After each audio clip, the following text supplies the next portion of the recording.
looking early fall day. Welcome to the Sportsline Podcast here on the CHCH and Parrot Media platform.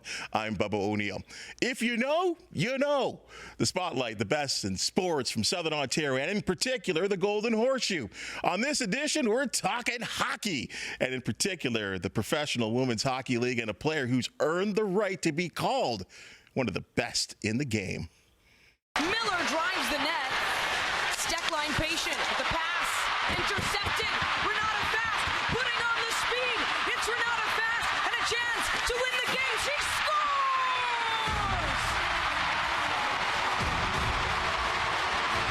For the first time this season, the Sceptres win in overtime. She is the defending 2024-25 PWHL Defender of the Year. So pleased to welcome to the Sportsline Podcast, Toronto Sceptres and Canadian Olympic champion, Renata Fast. Thank you for having me. You got quite a scoring touch there. Oh, I don't know about that. That's a one-off. That's a great move that you put on there. In overtime with a pressure situation, too. Yeah, I think I blacked out. You know, Renata, this is so great to have you on the Sportsline Podcast. We've been watching your career. This is the fun part, is that we have seen your career blossom from those days in the NCAA, the winning the Frozen Four with Clarkson, and it just keeps getting better. PWHL now entering season number 3. Does this seem incredible to you? Yeah, it's incredible. I never thought I'd be able to play in a league this professional, and to see how much it's grown over 3 seasons is so special. And yeah, every night it's so fun, and it just makes me love the game every more being part of the league. And what's the best part about being part of the league? I think it's just the professionalism of it. Every day we get to wake up and, there's 25 rostered players on our team. We wake up, we go to the rink, and hockey's the priority. There's an incredible staff that's in place that makes sure everything's set for us in the locker room. There's solid practice plan, and just every resource we need to get better as athletes, whether it's in the gym or on the ice. So I really think the best part is just the daily atmosphere and the professionalism that it is for us. And you're of a vintage where you remember several different other leagues you were part of as this, in its infancy, trying to get to that professional level.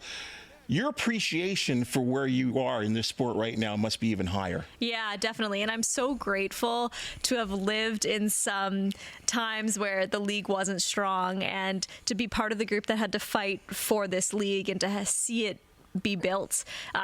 There were some really dark days. I mean, there was about 4 years there we didn't have a league at all, and we were just putting together tours around North America to try and piece together games and piece together competition. And I think it probably did hurt some of our development as players, but to see what the league is now, and to know that for the rest of my life, when I'm done playing hockey, I can watch this league grow and know that the next generation of players that are coming up have a great platform to continue as athletes. So it makes it even sweeter. It makes every time you step out on the ice in a sold-out building that much more special, because we've seen it when we didn't have anything, and now it's so special. I can't ask you, or I will ask you, what your hopes and dreams were when you were 10 years old. Probably like every other 10-year-old, you just want to play and have some fun. But I mean, you were a person that played a lot of different sports. I don't know if hockey was your main thing. I know you also played soccer, and you were very good at it as well too. I mean, when you look back, I guess I'll throw it in your hands here. When you look back to that early childhood years and think where you are right now, is it amazing?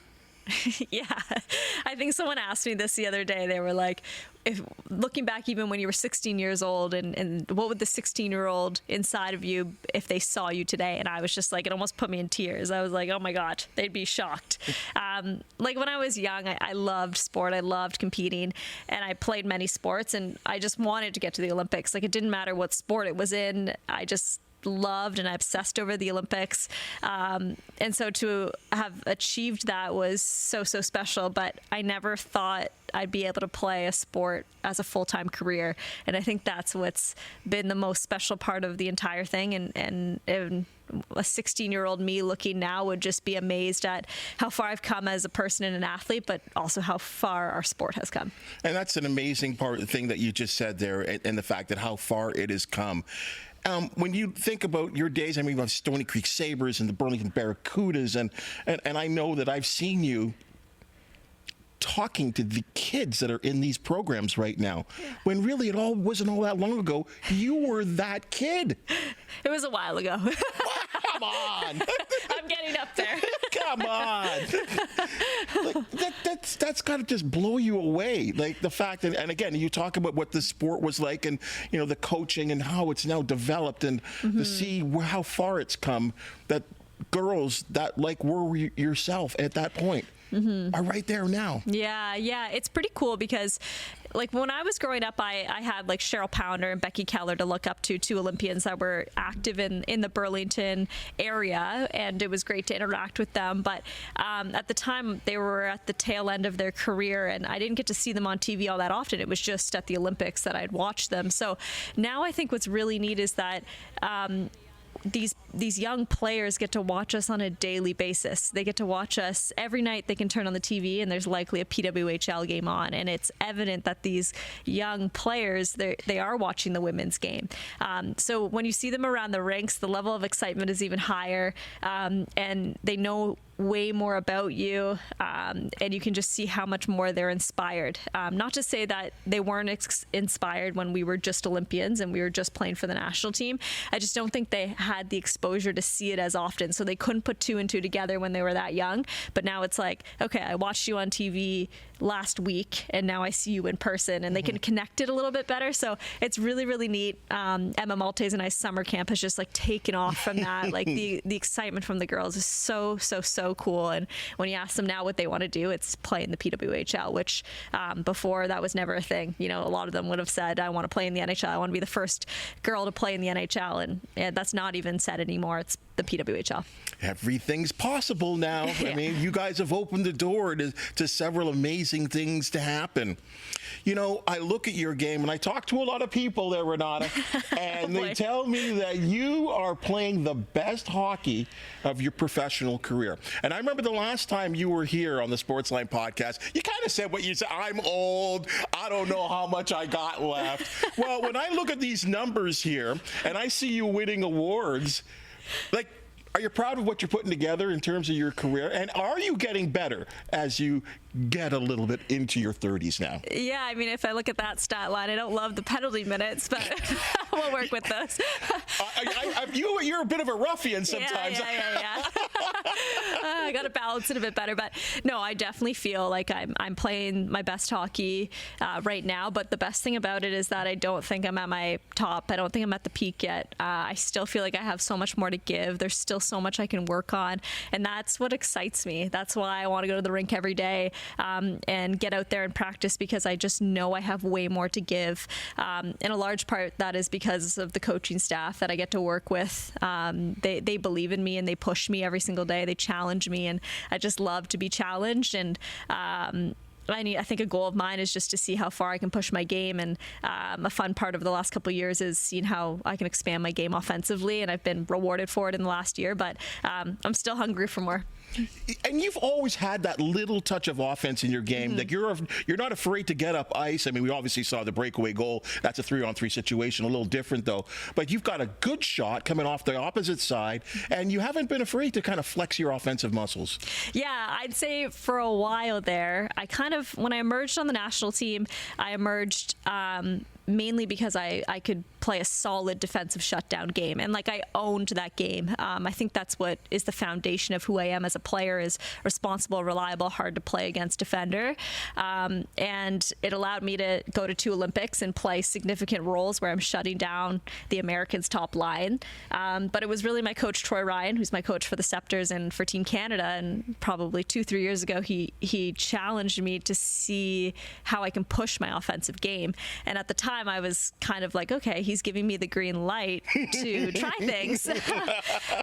And so it's been so fun just to try things and be okay with it not being perfect. I think I used to always want every play I made to be perfect, but you got to take some risk to be offensive, and so I'm learning kind of that balance. And I've really enjoyed just seeing how far I can push my game offensively, and have the confidence to know I can make an impact on that side of the puck. Well, as you mature as a player, And I could say, being an old man right now, that sometimes you got to work real hard to achieve your goals. And you talk about, the workouts that you got to put in. And I'm not going to embarrass you right now, but I know there are people right now that are watching this podcast are going, Renata Fast, she looks jacked right now. She looks jacked right now. But you got to work hard for this, don't you? On a physical basis. Yeah, definitely. We're in the gym a ton. We're always pushing ourselves to be bigger, faster, stronger. I think that has allowed me to be the best player I can be, just because I actually enjoy going to the gym. A lot of players don't like going to the gym, and that's the part they don't like about hockey. But for me, I like it. I love pushing my body, seeing if I can get stronger, if I can get a little bit faster. So that's fun. But yeah, I'd say it's a huge part of the game, especially in the PWHL. It's physical, as we said. We can hit. There's body contact, so you gotta be strong. But I think you also have to be in a position where you're not going to get injured, and all of that starts in the gym. Do you find that the training specifically for women has improved over the years? Yeah, definitely. I think there's way more of a focus on it. And I think you see the difference from players that are just coming out of university who maybe don't have as much muscle on them versus players who have been out of university for a while and have been dedicating time in the gym. And you can see it on the ice, right? Like, you can see who can kind of hold their own, who can push around a bit, and who has that extra step. So it's only going to continue to get more important. And it's starting at a younger age. Like, I didn't start working out till I went to university. And now I talk to the girls at my camp, and they're in, grade 9, and they're already lifting weights. So it's starting younger. Wow. So we'll see. The game's only going to keep getting stronger and stronger. Well, it's good that you're keeping up, because you're pushing them around. I see you pushing them around a little bit. The first season in the PWHL, the Toronto team, I guess at the time, technically, you guys were really, really good out of the gate, and some say you maybe should have won the championship. That's subjective. I kind of thought that, was there a little fall off last year? You tell me. Honestly, I don't know if I'm biased, but both years I thought we could have won easily. Okay. Solid rosters in year 1 and in year 2.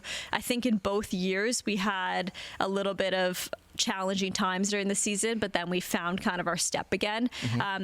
The interesting thing about this last year is that we just struggled to score 5-on-5 a little bit more. In year 1, Natalie Spooner had an incredible season where she scored so many goals, and she often scored the first goal of the game within the first 5-10 minutes. So to start every game, we were pretty much in the lead, and it's a lot easier to play when you're with a lead. In year 2, it was kind of a little bit of the opposite, as we got scored on really early in games quite often, and we were chasing games a ton throughout the regular season. And we just couldn't find that scoring touch. But we had a really, really solid roster, and I think we learned a lot from the year. And I'm excited because we've kept some key pieces together heading into season 3, but at the same time, we lost some pieces. So it's going to be a great opportunity for girls to step up. But yeah, in all honesty, I thought we had a chance to win in year 1 and in year 2, and we just fell short.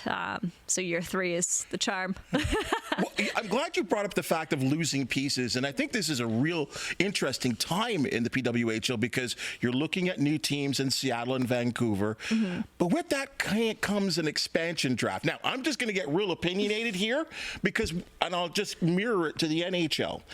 When the Vegas Golden Knights came in, there was an expansion draft where a lot of players were available, and Vegas were a contending team real quickly. Yeah. They've scaled that back a little bit, so teams like Utah and even Seattle, they're going to struggle a little bit to climb up the ladder a little bit.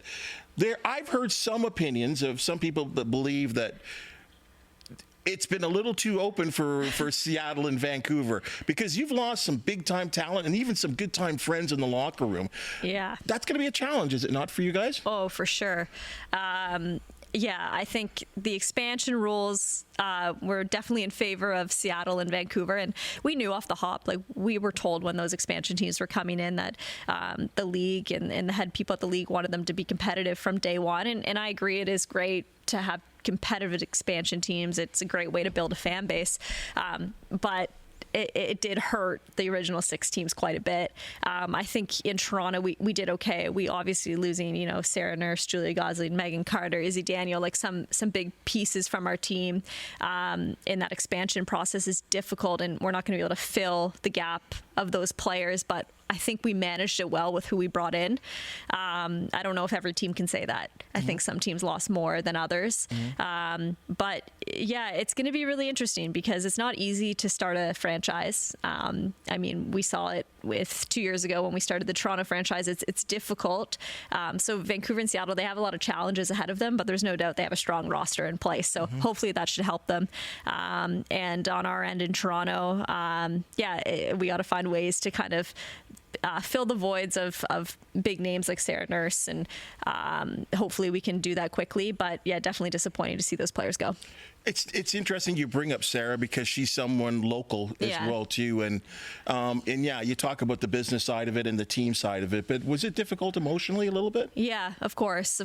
I mean, I think it's hard to see any teammate be picked up and moved. The protection process was difficult. I mean, we had so many players that could have been protected. Sarah easily could have been a player that was protected, and I mean, I've played with her for many, many years. I know what she's done for our sport. Especially here in Toronto. So it was definitely difficult to see a player like that go. But if you flip onto the business side of things and you look at the league from the league's perspective, they have Sarah Nurse in Vancouver and Hillary Knight in Seattle, two huge franchise names that are going to go and start hockey on the West Coast. And I think from a business side, you couldn't ask for 2 better people to build the game. But it is difficult, obviously, for us. You're a cornerstone of the league and a cornerstone of your Sceptres team. But there's also another big lollipop out there, and that's playing for your nation, playing for your country. And you've been fortunate to do that and win gold medals. You've won multiple world championships. And here we are with Milano and Cortina coming up. Yeah. I guess you have to make the team. Yeah, still have to make it. I guess you still have to make the team and the only reason why I say that now is because the talent base is, as you well know, there's more players out there right now. Yeah. The process for you right now, I guess it's already underway. Yeah, it is. Super exciting Olympic years. They sneak up on you every 4 years. A 4-year cycle goes by quick. Can't believe we're already here, but so exciting. It's going to be a great year. We actually just got back from 2.5 weeks out in Calgary with the national team for the first training block. So there was 30 athletes that were out there who are the initial 30 athletes that are projected to be part of that 23-man roster.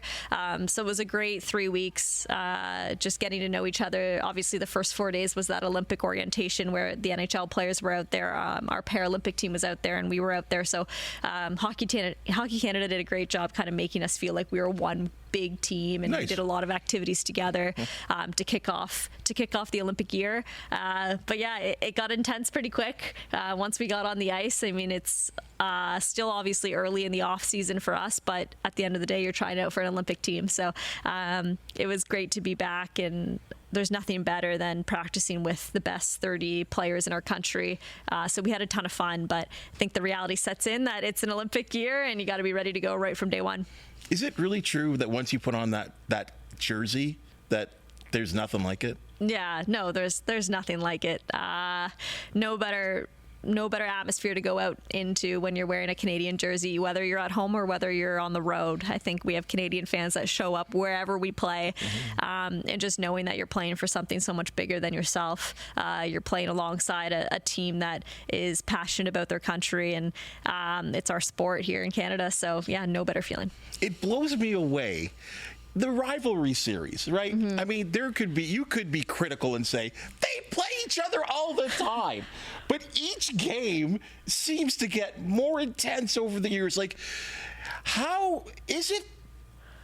You explain to me what is it when you two teams face each other that it just, no matter if it's a rivalry series, whether you win or you lose, it's not the end of the world. Or maybe it is. I don't know. What is it about you two teams when you square off against each other? And now I don't want to say fisticuffs, but it gets into that. Yeah. It's hard to explain. Like, everyone's like, oh, but they're your friends. Yes, that too. And yeah, some of my best friends play on the U.S. national team, but you put on your Canadian jersey, they put on their American jersey, and it doesn't matter who's on the other side of the ice. It's like, you want to win. There's such a rich history between Canada and the U.S. on the men's, on the women's side, on the Paralympic side. Like, it's always those two countries battling it out, and they're just. It's just really difficult to explain. Like, there's a lot of hatred, but a lot of respect at the same time. Like, I don't like them at all, but I respect them a ton. I don't like them. Yeah. So it's always a dogfight. But they're also they're the best games. They're the most fun. They're fast. They're physical. They're close. Like, every game is like an overtime game. It can go either way. It's comes down to a couple mistakes. So the stakes are really high, and it keeps getting better and better every year, that rivalry. When the Olympics come around in a couple of months, who would you say would be the next best? Or who are the teams to watch out for? Yeah. Well, Czechia has been on the rise for the last couple of years. It's quite impressive to see how they've built their rosters over the last couple of years and the success they've had. There's quite a few of them playing in the PWHL too, which I think is so great. And then Finland as well. So it's usually both those teams. They play very different games. Czechia plays like a hard physical game, almost more similar to a North American style game, whereas Finland, like, they love to clog up the middle. They're very strategic. They're smart. They make it difficult for you to play against them, and then they're able to capitalize on your mistakes. So two very different teams, but they both have been getting better and better every year. Has the implementation of North American coaching going across the world, has that sort of changed the women's game in other countries as well? Yeah, there's a fair amount of Canadian coaches that are coaching overseas, and I think it's definitely helped their national teams and given a different perspective. So I think there's a good mix out there. But you see, I mean, Carla McLeod's been with Czechia over the last couple of years, and Canadian Olympian for many years. So there's no doubt she's done a great job with that federation, and they've seen success from it. I want to bring up a word. The word is fashion. Okay? Fashion. First of all, I was remiss to bring it up because we haven't talked about it. You were wearing the Toronto jerseys the last time you were on the Sportsline podcast, but now you've got these beautiful new Sceptres jerseys, the white and the blue. I think I like the white ones a little bit better. Yeah. I think a wee bit better. But when you knew that this was happening and that it was no longer Toronto and you had a logo and it was, I hate this, it was real. Like, what was that like for, it seemed like there was a lot of pride for you guys all across the league. Oh, yeah. I mean, the brands finally came to life. Like, year one, there were so many incredible moments. Everyone's wearing their city name across their chest, and we hit so many milestones as a league. But then year two, it was like everything was new again because our brands came to life, and now you could see fans in the stands or fans in the streets of Toronto wearing Sceptres gear. I think it just was so fun to watch that, to see that. And they look incredible. Like, I love the branding that they did. It's very unique. I think at first a lot of people were taken back by Sceptres as a name, and then the yellow in Toronto. There's not a lot of yellow in sports teams, but I think they did a good job with the accents on it, and I feel pretty proud to be a part of the Sceptres organization. It's great. It's a great looking jersey. I love the logo. When I heard about it, what the colors were going to be, it didn't make sense to me. Yeah. And then when I saw it, I was like, whoa, man, that's a kick-ass jersey. Yeah. They're really, really strong. And there's a strength to the Sceptres as well, exactly, too, which I think is great and great for the franchise as well, too. The other side of fashion, and I'm seeing this with you guys, the WNBA, the walk into the arena, and this whole sort of game day fits thing. Like, What's happening here? I don't know if I'm the person to ask. No, it's fun. I have a lot of fun with it. But I would say some days I just put my head down. I want to get to work, and I have the game on my mind. But some players like Emma Malte, Sarah Nurse, Natalie Spooner, a couple girls on our team, they really do it up well, and they embrace it, and it's a passion of theirs. But I think it's all started in the sense that fans, they want to know more about the players they watch. And this is an opportunity for players to show their personality a little bit more, and it's great exposure for the league. It's a great way to bring in new fans of the league. So when you think about hockey, like especially on the women's side, we're wearing a cage over our face, and it's very hard to like see us as athletes. So I think it's actually very smart marketing to make walk-ins such a big priority, where fans can feel like they get to know the athletes a little bit more. So I think it's really smart. You're seeing it a lot in the women's sports. I think even the men's sports a little bit too. Like I think the NHL even just changed their policies. They try to suppress it. Yeah, especially in the NHL. I think NBA, it's it's all out there. Yeah. The NHL, they try to suppress it, and I think there's still a lot of old school hockey. Yeah. We don't do that in hockey. Yeah. We don't do that in the NHL. We wear suits. It's like, no. I think it'll change, and I think the new CBA for the NHL, I think there's a policy change on maybe what they have to wear to the rink. So we'll see how it evolves. But yeah, it's fun. Some days you have a lot of fun with it. Other days you just want to focus on the game. But I think it's really great for the fans. When you're on the road, I don't know if you're teaming up with your bunkmate or whatever. Is that like part of the like the pre-planning before you get to the rink? Yeah, it totally is. Like sometimes it's too much for me. I'm like, some girls love it. Like if you were to ask Maltese, like she would have her game day outfits planned for the next however long, and but yeah, it's fun. I do feel that when you get ready for a game and you have a routine that you do, whether I don't know, it's your makeup, it's your hair, it's your outfit, whatever makes you feel good when you head to the rink, whatever brings you confidence, that's what you should do. And I agree, when you look nice and you head to the rink and you look like you're in a professional state, I feel like the mindset is you're ready and you're confident. So it is fun. I love that. It's like a whole red carpet thing. I was like, what is going on here? But I think I enjoy it now, because you're right. Some girls out there with the fashion are like wild right there. WNBA, there's even some of them are even wilder. It's fun to watch. Let's get you out on this. For me, I'll say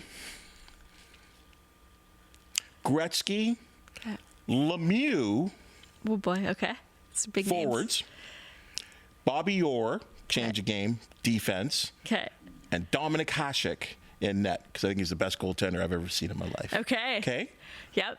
I need a women's hockey version. Okay, so how many? Two forwards, a defender, and someone in net.